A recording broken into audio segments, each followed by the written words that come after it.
There's, of course, a statement that has been issued by the uMkhonto Wesizwe Party in Gauteng. And in the statement, it says that the party is set to march in Johannesburg today, as members are expected to gather at Beyers Naudé Square at 10 a.m. Now, the party is claiming a total shutdown of the province this Friday, as a march in Tshwane to the Union Building will also take place. But for more on this latest press release, we join on the line now by Gauteng MK Party spokesperson Abel Tau. Mr. Tau, thanks for your time. Welcome to Morning Live. Thank you very much for having us, and good morning to viewers at home.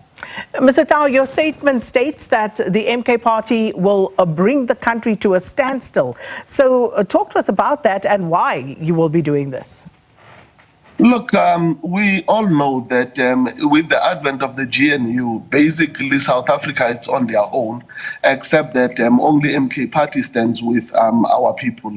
I think after the explosive revelations by Lieutenant General uMkhonto, it has unfortunately confirmed what we've always believed, that this country has been given over, not only to white capital for its interests, but also to criminal elements and syndicates that are operating with impunity in this country. And we believe that there is absolutely no one who will do anything except that the people.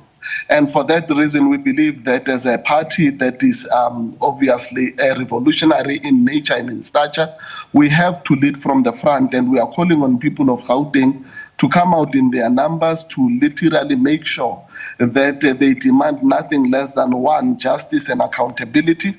But number two, that they demand that their country is also, taken back, and it is being run in the interest of the people of this country and this province in particular.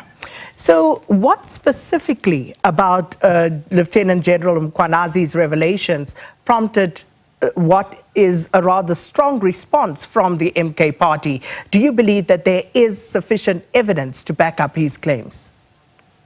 Look, I think more than anything, Lieutenant General uMkhonto demonstrated that, number one, he does have evidence to back it up. Cases have been opened which need to obviously continue to be investigated. But I think a lot of investigations have been made. It becomes important that we are expecting arrests. But we know that Minister uMkhonto is a favorite son of the president. He is a ally who is allegedly been in his corner to make sure that he cleans up some of his own challenges that he has had. So obviously we know that not much will be done to him. And we feel that as a country, we then need to stand up on our own and ensure that we force his hand. Number one, the president should have done much more than what he has done in what he did yesterday, in what he spoke to the nation about. And we genuinely believe that nothing is going to happen. This is just another ploy to kick the can down the road and make sure that we forget, because they believe that South Africans will be preoccupied in making with something else next week. And we just want to make sure that we keep the pressure on until such time that accountability is obviously established. Now, your statement also accuses President Ramaphosa and his administration of protecting criminals in the security cluster. Are you able to provide examples or evidence to substantiate those rather serious allegations? A very big example is what Lieutenant General uMkhonto allegedly said when he said he will not talk to criminals. And I think it does not get any bigger than that. Anyone who has been in uniform would know that, it takes a lot for a man in uniform to accuse another of being a criminal. And for that reason, we have reason to believe that he is the good one and he must be protected. But over and above being protected, he must be supported. And we must follow the trail of the work that he has already started doing. And that is why we believe that this president is working towards protecting criminals. I mean, we know the frustration that we still have in the cover-up of the Palafala. And obviously, it just tells us that he does not have an appetite to go after those who are found on the wrong side of the law, because he might be compromised himself through Palafala and other areas where we have seen the president being compromised in. And for that reason, we do think that as MK Party, we need to take a very strong, high stand for the people of this country. Otherwise, we have already always known that this country, long before, I think it was the South African Council of Churches that said, we are very close to being a mafia state, and we believe that we are now at that level. And to reverse that, it's going to take a lot of heart, guts, and willingness to really put our hands where it hurts. Final one, Mr. Tau. Given the painful legacy of the July 2021 unrest, in which more than 300 people lost their lives, what guarantees can you give the public that these actions will not devolve into violence, into looting and instability as we saw in July 2021?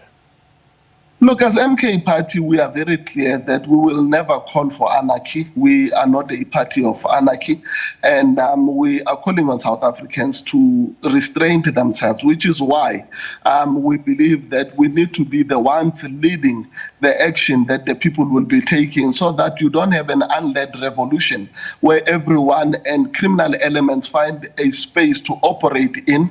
So we are very responsible. We believe that those who want to go to work will be allowed to go to work. There will never be a situation where people are blockaded and restrained from going to work.